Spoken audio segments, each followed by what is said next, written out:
You like that? Say hello to my little friend.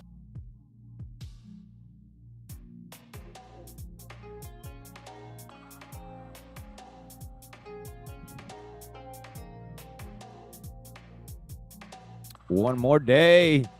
All right.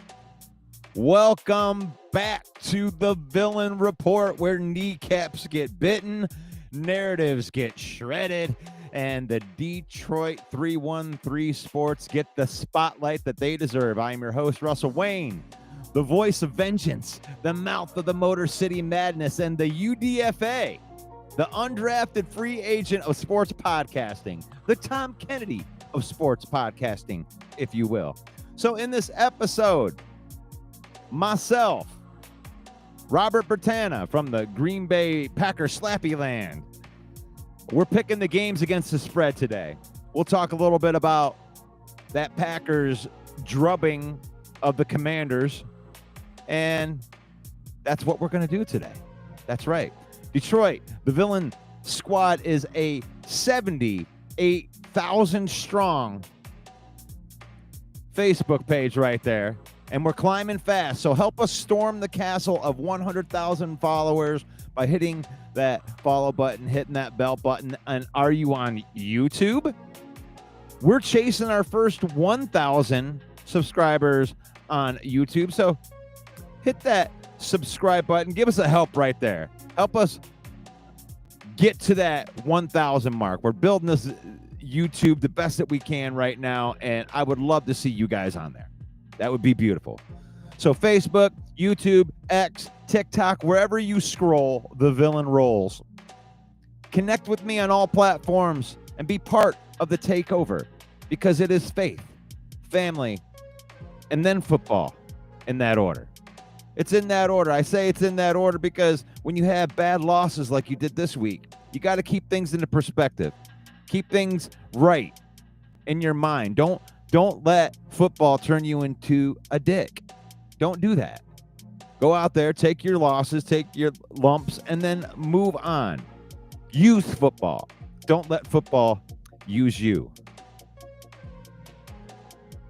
And this episode is brought to you, as always, by Fanatics.com right there. If you're rocking with the 313, if you bleed Honolulu blue, then gear up like the real one over at Fanatics, our official merch partner. I'm talking Lions jerseys, blackout hoodies, throwback Tigers gear, WWE gear, and Red Wings drip so icy that it should come with a Zamboni.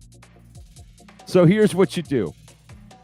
You go into the comments, you click that link, save up to 25% off of your order with the Villain Report's official merch partner at Fanatics.com.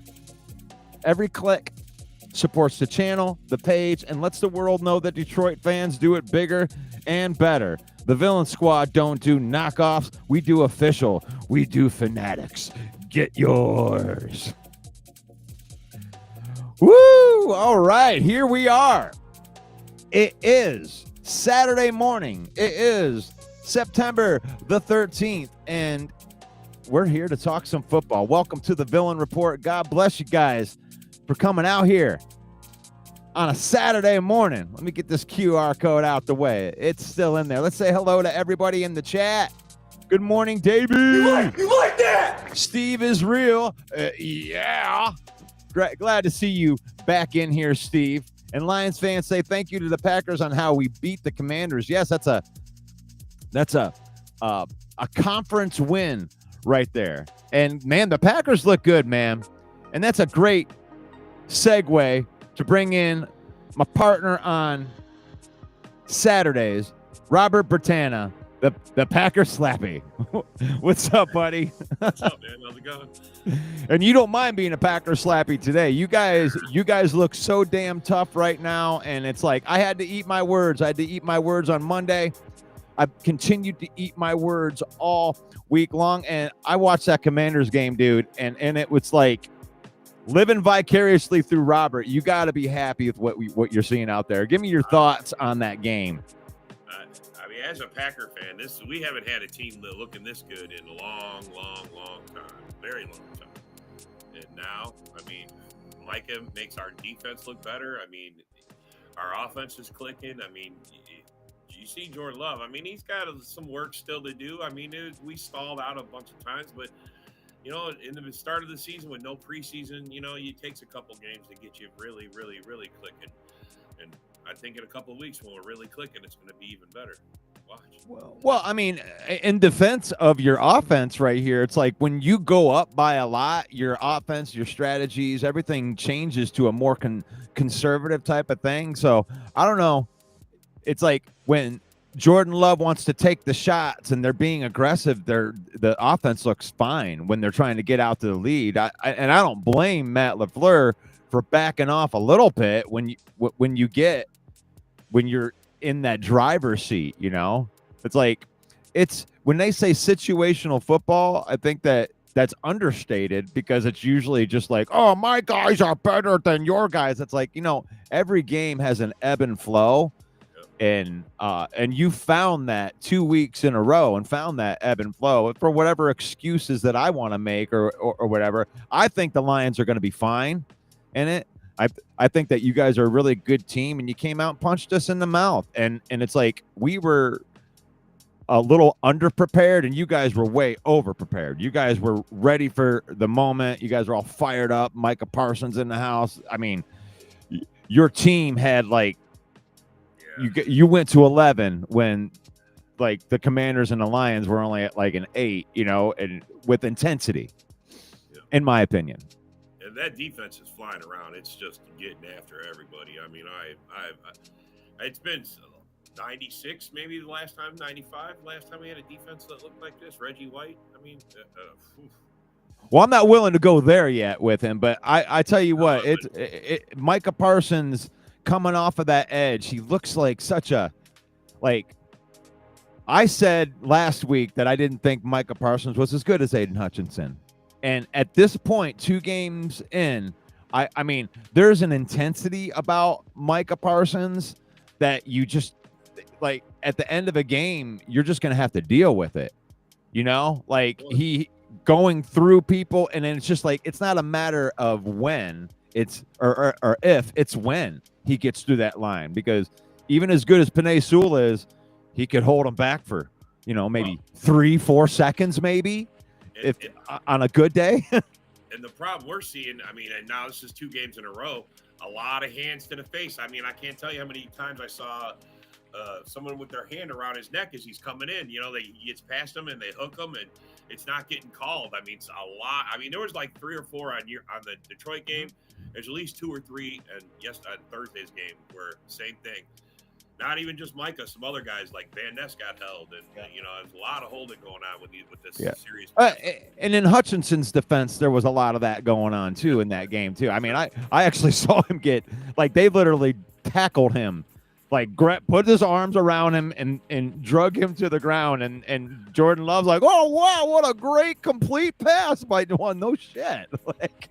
So I mean, I think that they were letting the teams play on that game and just letting them get physical. They weren't calling a lot of the stuff that's like that. I mean, but on either side, they need to start calling it. I mean, if you're going to have a pass rush like that, you're taking it away if you're not calling the holding when it happens. I mean, some of that. I mean, really, man, they got to fix it. They do. The refs. They do. The refs got to get way better. They do, and maybe they will get to that point, because I want to see them do that too for us too, because when you look at our third down defense, it's like I look back through the game and I'm just like, oh my God, it sucks. We're going to suck again. The Lions are going to suck again. Like, here we go again. That's what I'm thinking in my head. And then I go back and I watch the game, and it's like, we were actually really good against you on 1st and 2nd down. We put you behind the sticks, 3rd and 7, 3rd and 9, 3rd and 11. And it's like, you got to get off the field right there. And that's my best players. That's Aiden Hutchinson and Marcus Davenport, the guys that you put in that you didn't go get Micah Parsons for. You didn't go out and get a high-end pass rusher because you believe in those guys. Those are the guys that need to step up as far as the Lions are concerned. Get off the field on 3rd down. Your run defense is fine. They're not going to run on us. I don't think any team's going to run on us. And then every good defense stems from that. You guys did it too. You guys stopped our run. and then you're able to do other things. If you can't get Green Bay out of that high 2 safety look, it's over. They keep everything in front of them. No big plays are going to happen. You have to run the ball in order to bring that safety up into the box so you can take your shots. That's what I was talking about this week, earning your shots over the top. You can't just start throwing the ball down the field right off the bat. You have to take a disciplined defense and pull them out of their comfort zone first, and then you can take your shots. Yeah. But we're not here to talk about rehash that old game. I mean, I know that you would love to sit here and talk about how great your team is over and over again, but we have a whole list of games that are going to be happening tomorrow, and I'm glad that you could come on here with me and pick these games. Let's see if we got anybody else in here. Broski Bear's in the house. You like that? We can count on Broski Bear, one of the best Bear fans out there. He is, man. He's a really good fan. Central Scrutinizer You like in the that? house. I can count on you too. We're a little light on a Saturday. We usually have a good little crowd here for Saturday, but we'll see. We'll give them some time. Give them some time to get in here. All right, so how did we do on the pick'ems last week? Okay, you kicked my ass. I mean, not only did your team kick my ass, but you kicked my ass. You were only 9-8. That tells you how bad I was, and you kicked my ass. I only picked 6 right out of all the reason I ask is because I do a confidence pool, and I was 13-3 on that one. But I played yours against yours is against the spread. So yes. I was just curious how I did against the spread. 9-8. I'll do better this week. Yeah, dude. That's the thing is like when you do that week after week after you realize you start submitting to how good Vegas is. Yeah.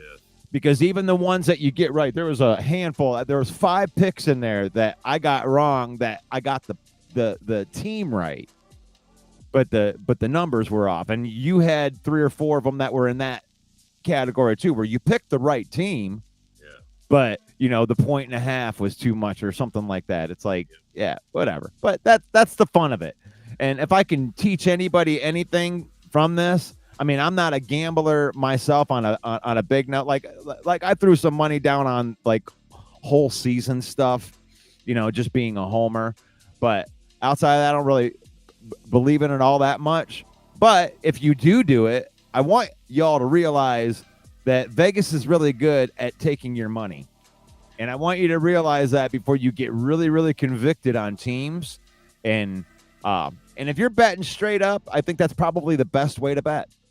Really, if you just take your games, the ones that are closest to no points being given, and then bet your game. Pick your game. But when you get into points and you lose money off of that, that's a tough loss to me. So let's get this out of the way, and then I can bring in my screen shares to get these first ones through here. Where the hell did it go? The house always wins. It's so true.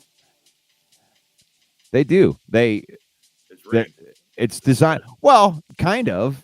I mean, it is, bro. I mean, it's their house. You're going to their house. So but they're telling you. They're telling you that it's rigged right out the bat. Oh, you got to give this team 4 points in order for you to win your bet. It's not like they're being like shady or anything. It's like, look, man, they're straight up. They pay you on time. You know what I'm saying? Yeah. What am I trying to share? Maybe it's not a screen share. I need to share an image. Maybe that's it. I'm trying a different way here. Broski says my volume's low still. Yeah, you can turn your volume up a little bit. Crank that. Maybe that's coming in just in my ear. I may have just got scared of your voice last week. I think I called you out before. It was like one of those things, man. But yeah, last week I'm sitting here going through all of the edits, trying to put stuff out there, and your voice was low enough that I was like I couldn't do anything with the stuff we had last week. So. Broski, you're not kidding. It's amazing how good Vegas is. Steve's Real says, what in on in what he wants in on it. That's what he's saying. He wants in. Oh, he wants in on picking winners and losers. That's all right. No, I can only deal with one Packer fan on my show anymore. You think can that. put them in the comments, Steve. Yeah, you can put them in the Put them comments. in the comments, like everybody else can put them in there too, man. You know, when it comes with this stuff, don't take it personally. If I don't like, I know back in the day, like 3 years ago, we used to do all the trash talking stuff. That's Robert's thing now. Robert does a trash talking show like every week. So if you want to get on there and what it is we just don't take crap from other teams. That's yeah.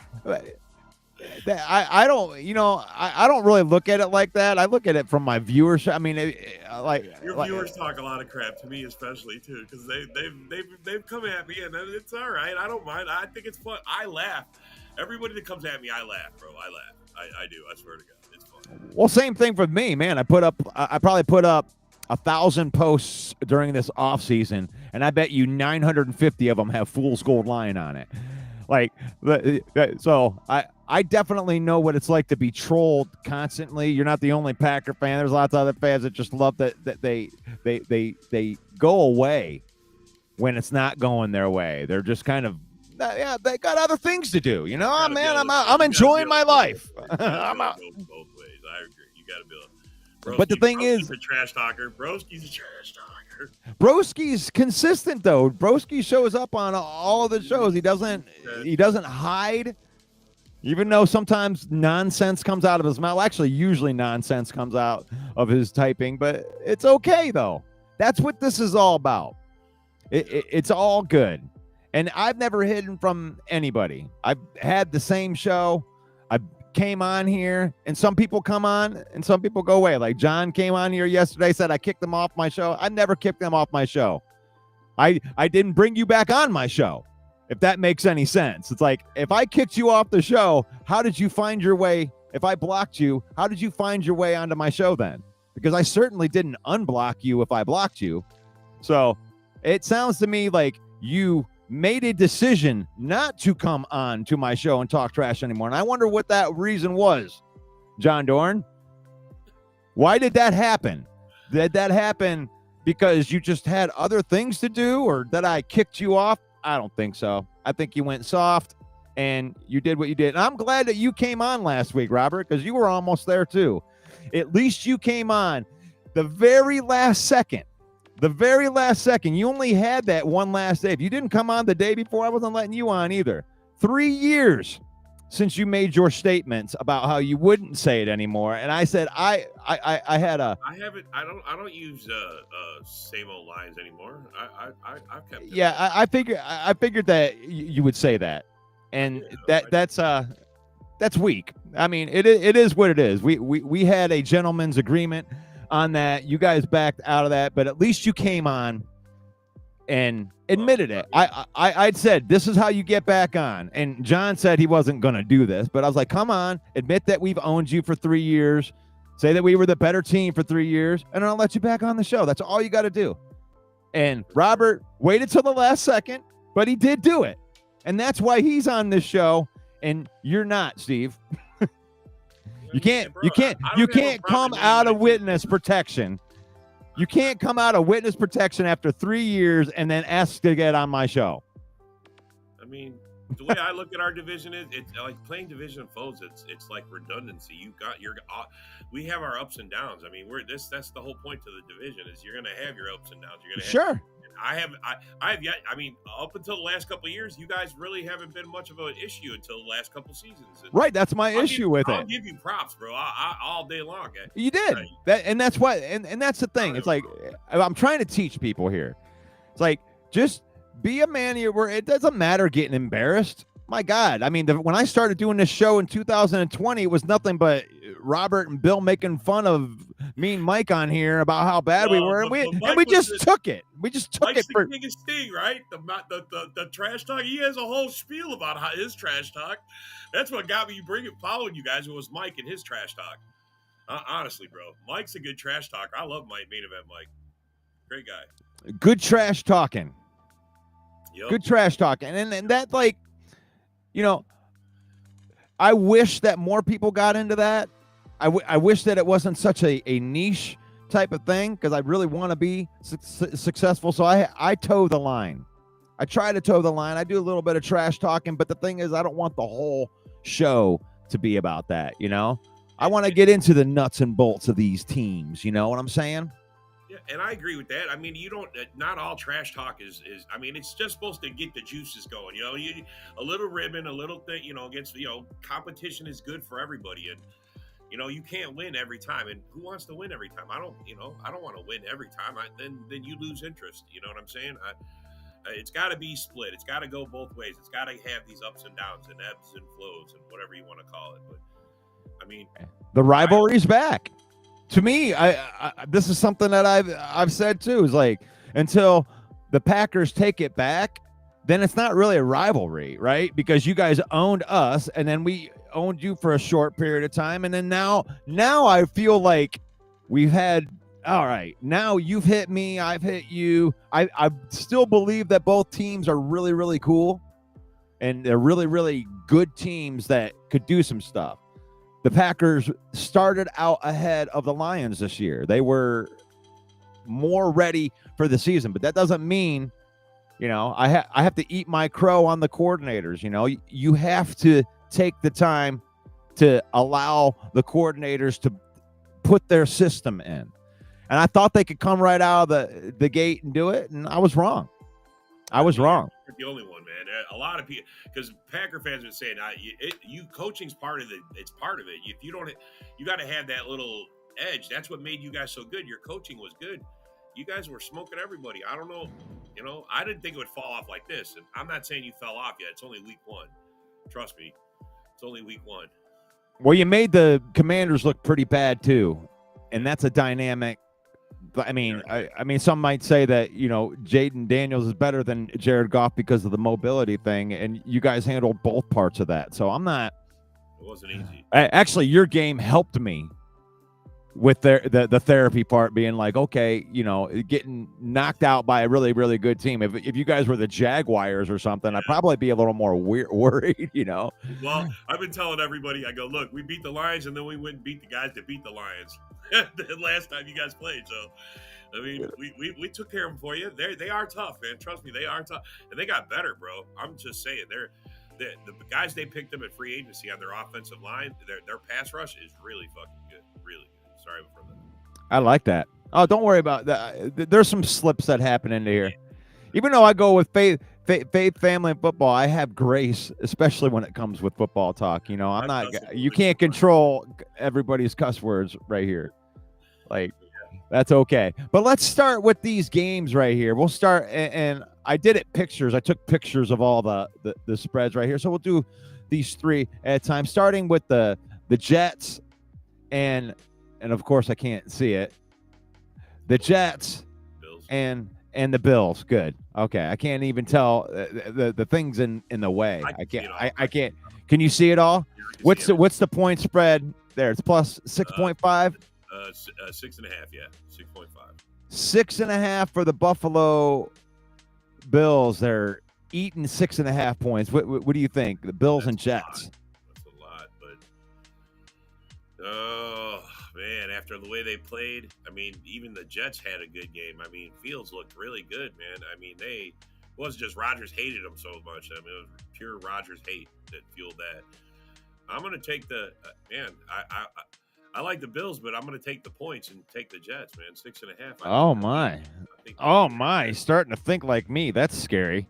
Yeah, that's scary. Yeah, Aaron Glenn, the defensive coach. You got to me. They got a lot of really, really good defensive players over there. So, Bills, Jets,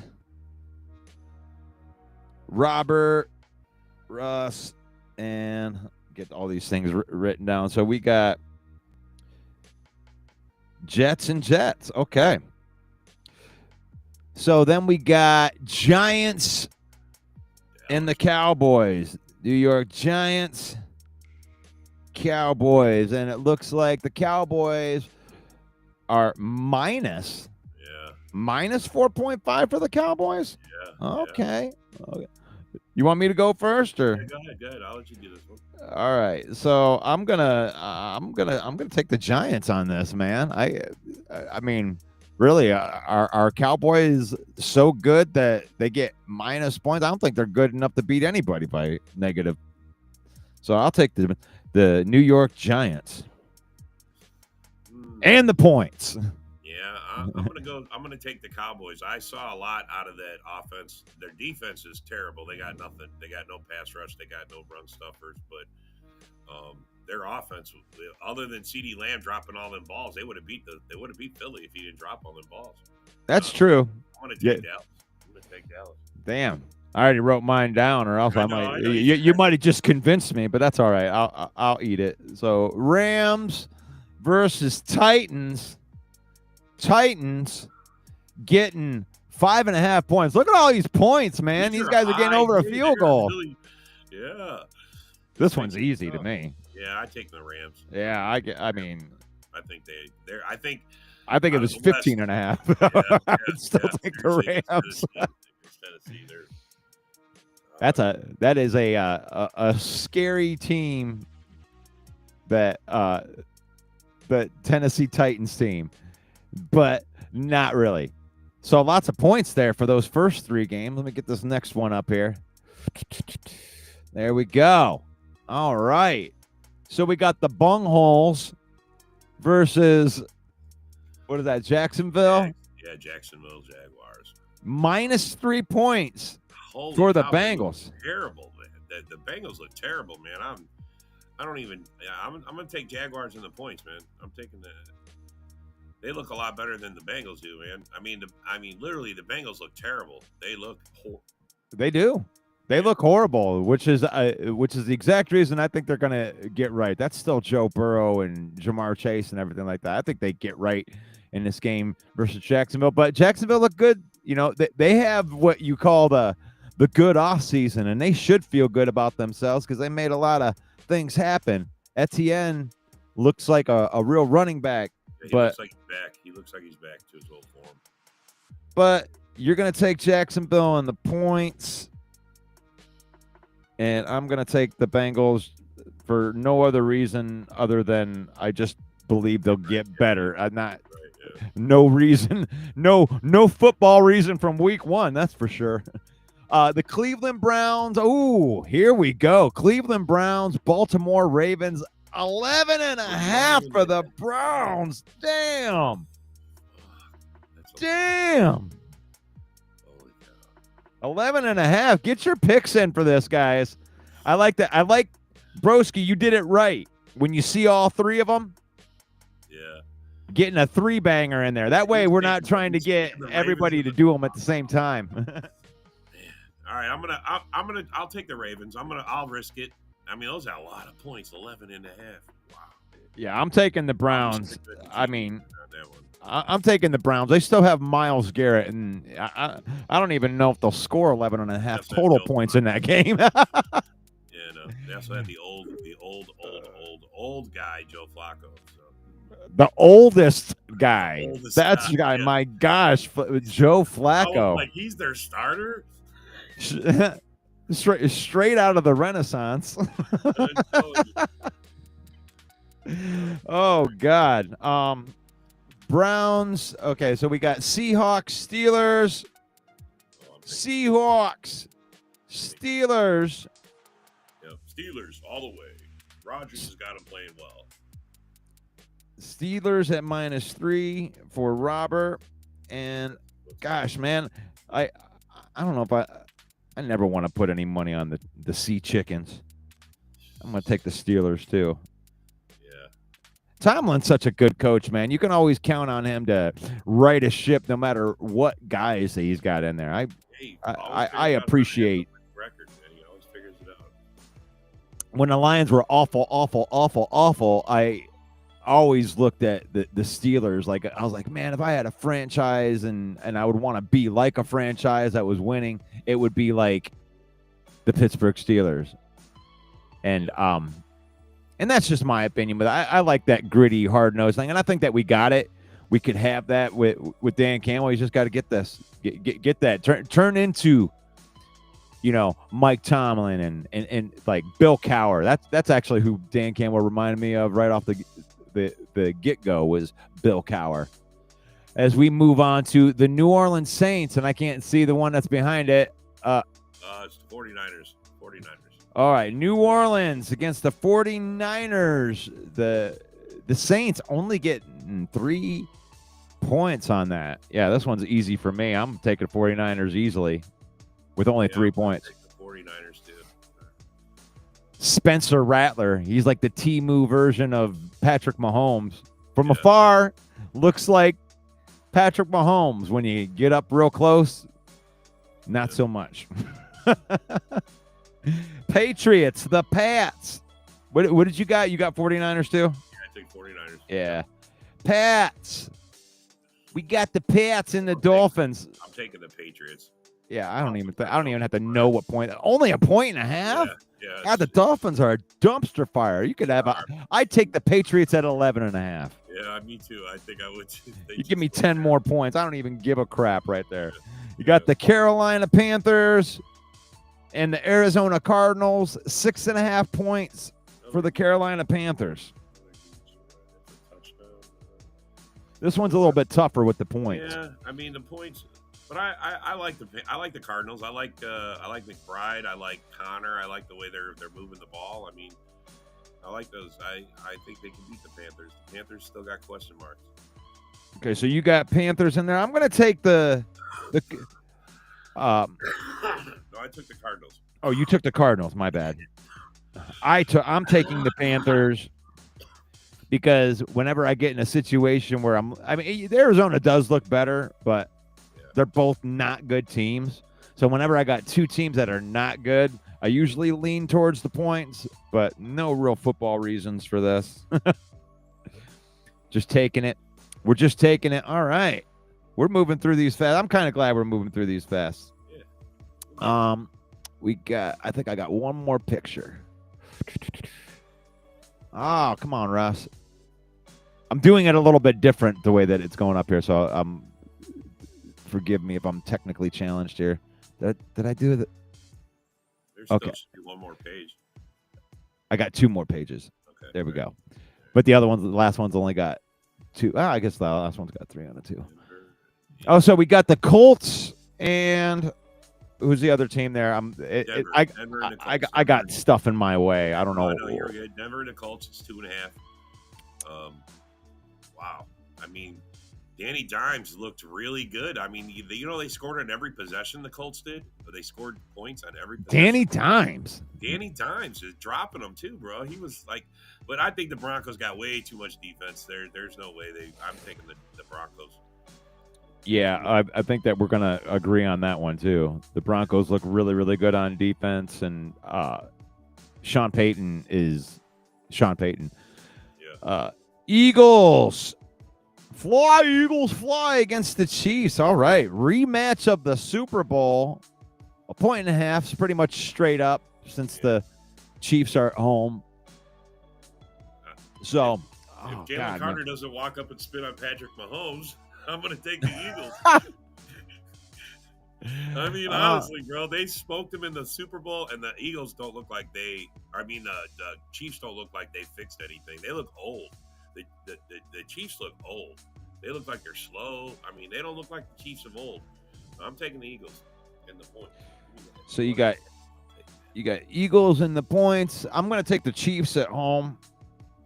And like when it's so early in the season, I can't really give you week 1 football reasons yet. I just believe that good teams get it together. Atlanta, the upstart Atlanta. I like this team. I liked this team last year, and they didn't break out last year because I think of the quarterback thing where they're just kind of trying to figure out who they want to use. But Atlanta's back on there. How about the Vikings? Get -3.5. You're in Minnesota. I'm not sold on JJ. He only showed up for 1 quarter. I mean, for the first 3 quarters, the Bears were beating the hell out of them. I mean, they was just smacking them. And a good storyline to me would be that Kirk Cousins comes in and takes over and beats Minnesota. He beats his old team, but. With 3.5 points, I'm going to take the Falcons, man. I like that. I like Behan. I like I like Penix. I think the Vikings aren't there yet. They're going to be there. The Vikings are a better team, but they're just not clicking yet. JJ's not got it down yet. So yeah, Falcons. I believe you for the first 3 quarters of that game. For the first 3 quarters of that game, it looked like it was really fast for JJ, but it looked like he grew up over 1 quarter. And something happened in that game where a switch was flipped. And then it was like, I can own the Bears too. And he just got it together. And I don't know. You're at home, Minnesota. They're feeling themselves pretty good right now. They got a good 1-2 punch. Mason was running the ball good. I'm going to take the Vikings. I'm going to lay the points and take the Vikings at home. That half points got me up in arms, man. That was probably what made you decide. But yes, it did. But I'm going to take the chance, kind of like you did earlier on the big spread. All right, Tampa Bay. Tampa Bay getting 2.5 on the road versus the Texans. God, this is a good game right there. Yeah, this is a good one. And that Mbuka, he looks really good. I mean, for a rookie, I mean, like I thought, well, maybe Golden will show up. But that guy really came and showed out week 1. I like the Bucks. I like as Mike used to call the creamsicle pirates, isn't it what he call them? The creamsicle pirates, yeah. I'll take those guys. I'll take the creamsicle pirates, man. All right, so you got the Pirates. I'm going to also take the Pirates. Like, to me, this is a game that was good enough that because it was on the road that it should be -1.5. Yes. And Tampa Bay is too good to not get that extra point, so I'm going to take that extra point with love and take it. Yep. Now we move on to the Chargers. Chargers -3.5 going on the road to the Raiders. The black hole. Yeah. Black hole sun, won't you come? I like the Chargers. You like the Chargers? Good. He's got them playing. Yeah, that's not enough points. Yeah, it's not. It's not enough. That's definitely not enough. All of the Harbaugh fans. Yeah. All love those Chargers. He another really, really good coach right there in the Chargers. And then the last game, obviously, I always save the best for last. Lions versus the Bears.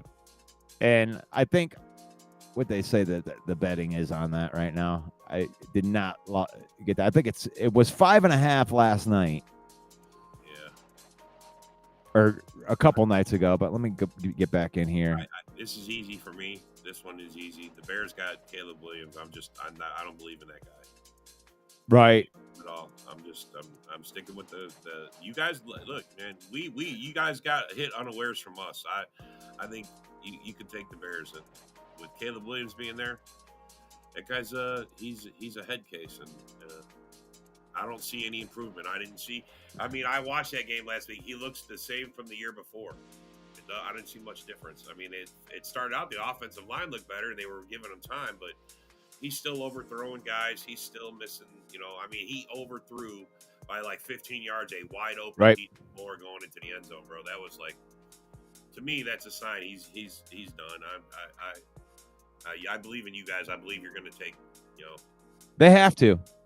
Yeah. I have to take the Lions because it's like, if the Lions lose to the Bears, then I have to like change my demeanor. Yes. And right now, like I had to fight it off, but it is what it is.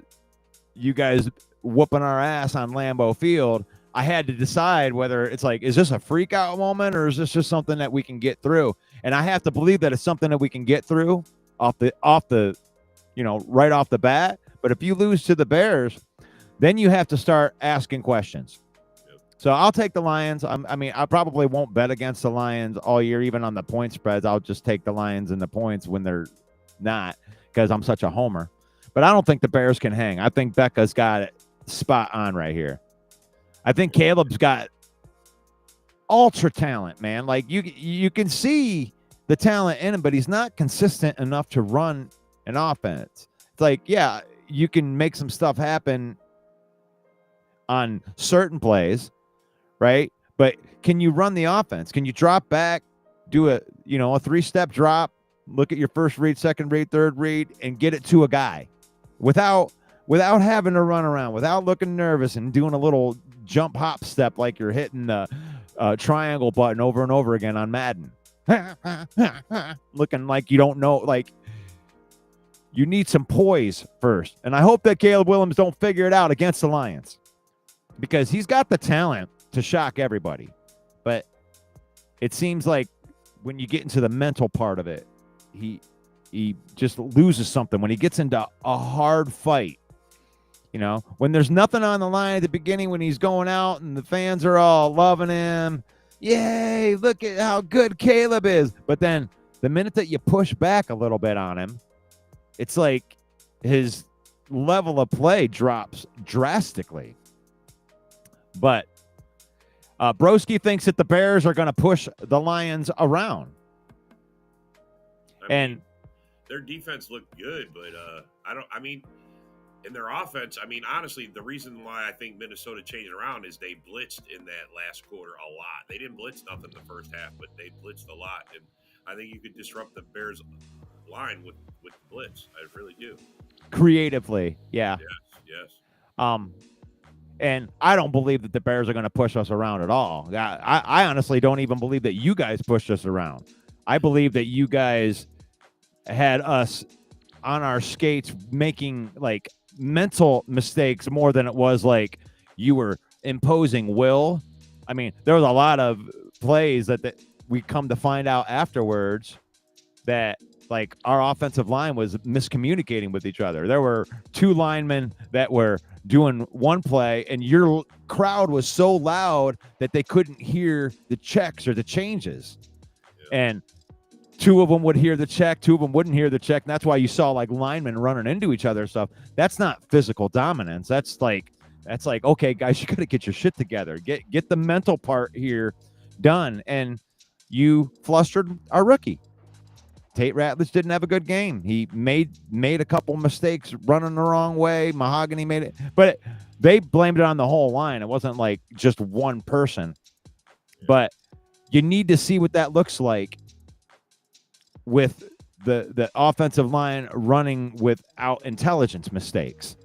Don't make the mental errors, and then we'll see how physical you can be. Who's going to dominate the physical line. And the Packers got the guys, man. You guys, Devontae Wyatt, like I talked about in the review, in the game preview, it's like your young guys versus our young guys, and your young guys took the step. Devontae Wyatt, you got Cooper, these young guys that are, still on rookie contracts. The reasons that you could sign Micah Parsons was because you got a lot of these young guys that are just, they won't even be up for contracts for a couple years. Yep. So it's laying in there. So I don't think we're going to get pushed around. I don't agree with that. I don't think Shepard has the capacity to be creative. I can always tell when he doesn't watch the game, where he's just looking at box scores. Because go back and watch the game. Watch it on first and second down. It's just like when Dan Campbell says you don't have to like worry as much, like there's not a huge amount to clean up. Like he's like, we got to tweak a couple little things and we're going to be fine. When he said that, it was because you're looking at first and second down. You guys had 3rd and 7, 3rd and 9. Like you got to get off the field right there. That's third down defense. That's not first and second down. They're not. You've taken the whole offseason, Kelvin Shepard, and you've stopped the run. You've done a good job at that. That's showing right off the bat.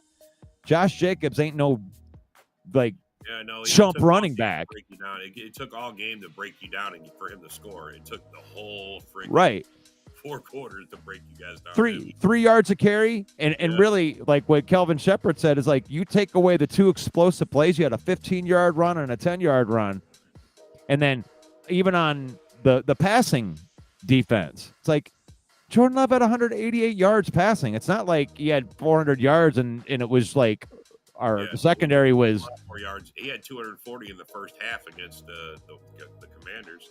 and he only finished with 290, I think. So I mean, So Kevin Shepard, when he spoke to the media, that's what he was talking about. He was like, we got to stop the explosive plays, and that stuff's been addressed. That was his thing. It's like, yeah, and we've addressed that. And if you take away the 3 explosives, which was like a 15-yard, there was a long pass play that was like 40 yards. It was like you took the 60 yards. Like that's where you want to be. You want to be 2.2 yards a carry with your rush defense and 122 yards passing. You stop the explosive plays, this defense is unrecognizable from the first week. And honestly, I'm pretty impressed on how you could score 27 points with 230 yards of total offense. Like, but that's what happens when you give short fields up and you go forward on 4th down, you give them the short fields. That's the other side of it. That's the other side of taking those chances. Is the risk versus the reward? I think that it is. And freaking Dan Campbell's wearing off on LaFleur. 2 games now, he's gone for it on 4th down, bro. He went for it on 4th down. I mean, yeah. What is he doing? I'm like, what are you doing? Why are you going for it? But, early in the game yesterday or Thursday, he went for it. I mean, what? So how nervous were you? Nervous at all? Because I brought up a key point. I think that Brian Branch called back interception play was the biggest play of the game. I thought it was the turning point of the game where you guys took the lead and said, we're never giving it back. Yeah. And I'm not bitching about the call. It was a hold on Rocky Ya-Sin. Like you can't. I said it was a huge penalty. I got called out for bitching. I'm not bitching about the refs. I am not saying that it was a bad call. I think that the Aiden Hutchinson unnecessary roughness call was kind of a bitch call, but and that's that's like that new rule though. You can't hit the quarterback on when the ball's turned over. When he throws an interception, it's not open game. They used to just blast the quarterback. This was your chance to take a free shot and take a guy out of the game. That's why they protect the quarterback like that. And I mean, I didn't know the rule either. I didn't know that they instilled that rule until I did some investigating after the game. And I mean, I understand why they do it. A lot of guys take a shot at the quarterback. Once he throws a pick, they do. They run up and knock him on his ass every time. And that's why the Lion fans are a little ass hurt on it, because it seems like they change a rule right after it negatively affects them. Yeah. So in last year's game, when they decided to give Jared Goff a concussion on an interception play, then it's okay. Well, now since it's happened, we got to change that rule now that it's screwed over the Lions. Holy crap. But now it's going to protect your guy. That's the whole point, is to protect. It's not going to protect my guy, because it won't happen to my guy ever again. It'll happen against us. It's like we always get the rule to happen right after it happens negatively to us, and then like, oh yeah, you're right, we should change that rule. That's kind of messed up.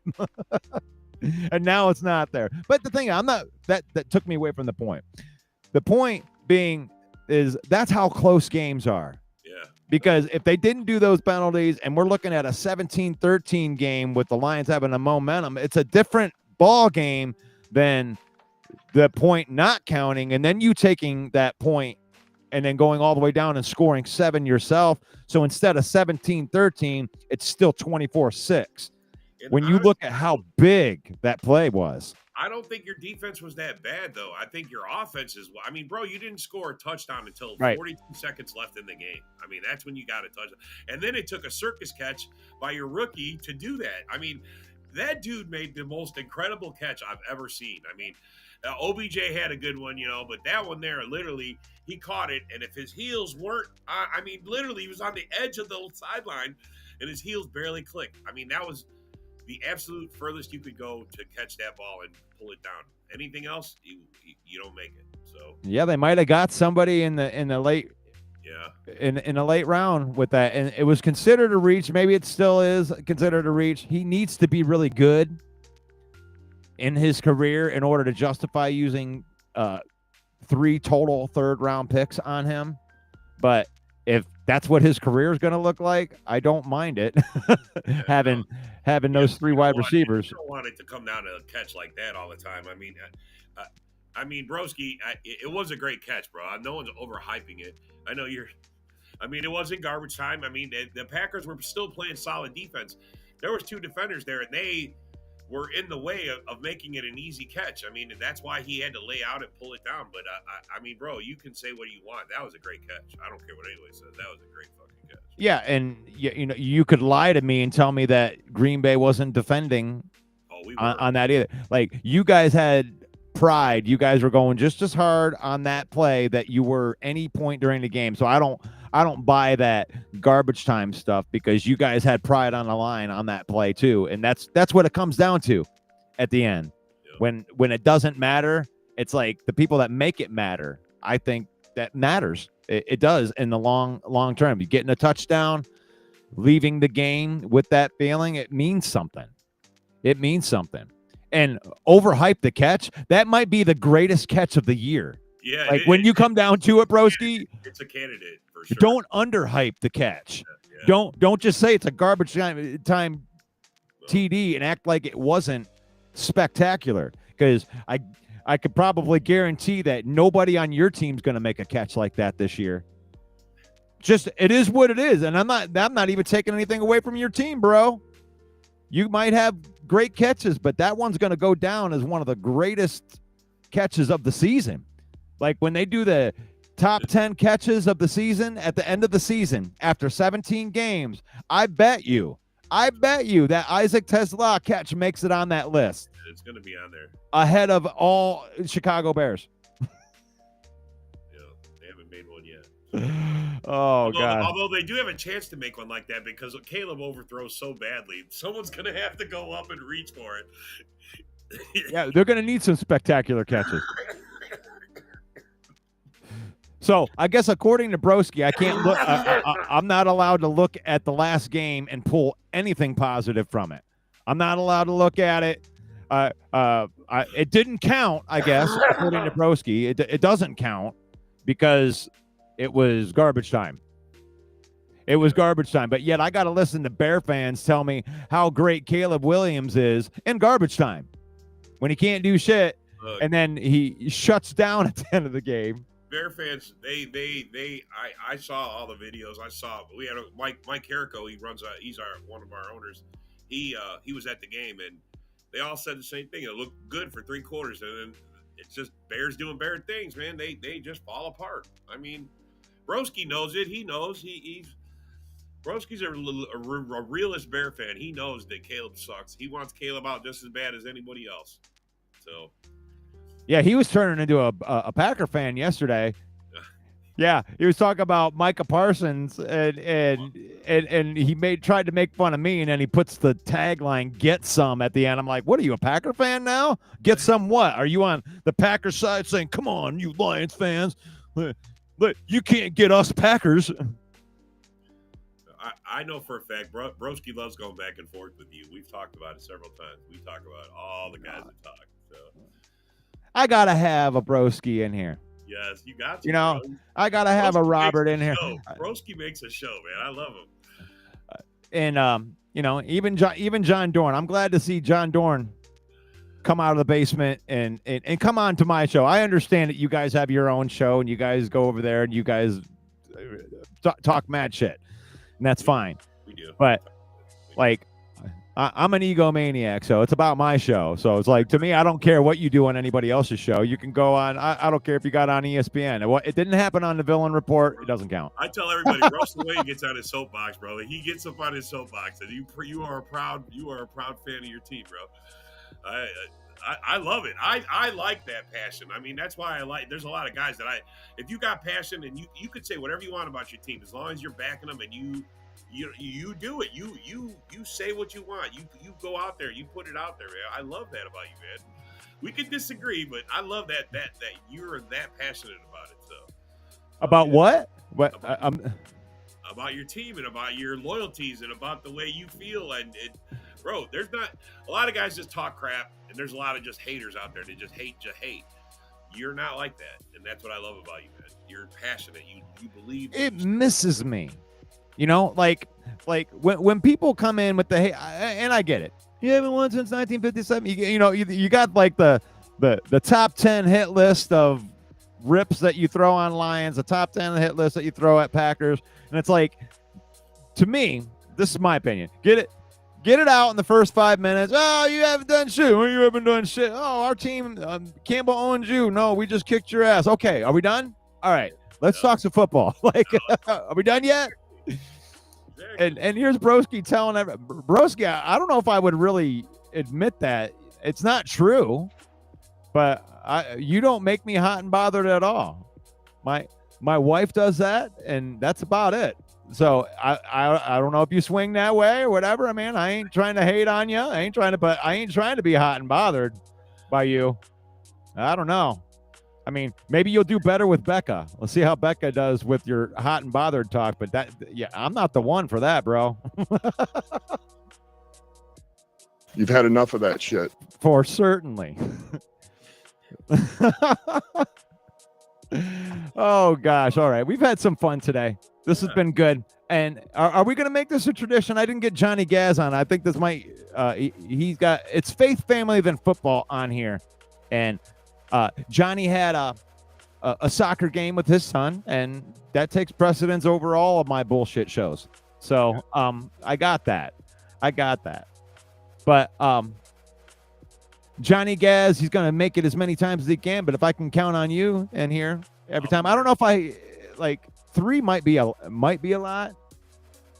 We got 2 minutes left. We had a little bit of bullshit time at the end. Maybe we could get another people in here. Maybe I'd like to get a Bear fan in here. I might even let Broski in here. Broski's a good guy. He'll talk some good football, bro. I promise. But he's got to show him. I know that he said he's got reasons, and I don't want to get in personal with him. My personal opinion is if you can't show your face, you can't be on my show. And that's just it. Like, I have to be able to see you, the people that are watching this show, the tens and tens of views I get, that they would be able to see all of the people that are on here. So it's nothing personal against you, Broski. I'm not hating on you. So if you can make that happen and you can make your camera be on, I would like to invite you to be on this show and represent the Bears on Saturdays, and you can be part of the Pick'em show. And then I would need to find a Vikings person too. Maybe we can do a round table. I'm thinking of this as I'm going. So this is all just coming out. But this is the Lion Villain Report. I got Robert Bertana in the house. We're doing the pick'ems today. We picked all of the games against the spread for this week. Get your picks in there, even if you have to go back and watch it on the replay. We're going to thank everybody for watching the show. You can connect with me. Connect with the villain, man. It doesn't hurt you. It doesn't cost you anything to hit that follow button. We're at 78,000 strong on Facebook and climbing fast. Help us storm the castle of 100,000 followers. That is my goal by the end of the year, is that we are going to cross 100,000 by the end of the season. So help us get there. And if you're on YouTube, smash that subscribe button, please. We're trying to get over 1,000. We just started hitting this YouTube up on a hardcore spot over the summer, and we want to get that going. Hit that subscribe button. So Facebook, YouTube, TikTok, wherever you scroll, the villain rolls. Connect with me on all the platforms and be part of the takeover, because it's Faith, Family, Then Football. And this episode is brought to you by fanatics.com. That's right. Let's get that in there. If you're rocking with the 313 and bleed Honolulu blue, then you need to gear up like the real one over at Fanatics, our official merch partner. I'm talking official Lions jerseys, blackout hoodies, throwback Tigers gear, WWE gear, and Red Wings drip so icy it should come with a Zamboni. So here's what you do. Click the link in the description or over in that pinned comment and save up to 25% off of your order. Every click supports the channel, the page, and lets the world know Detroit fans do it bigger and better. Villain Squad don't do knockoffs. We do official. We do. Fanatics, get yours. Thank you guys so much for joining the show today. My name is Russell Wayne. This is Robert Bertana. May the Lord bless you. May the Lord keep you. May the Lord shine his face upon you until we meet again in Jesus' name. And that'll be on Monday. Maybe Russ will be in a good mood on Monday. Thank you guys so much. Peace out.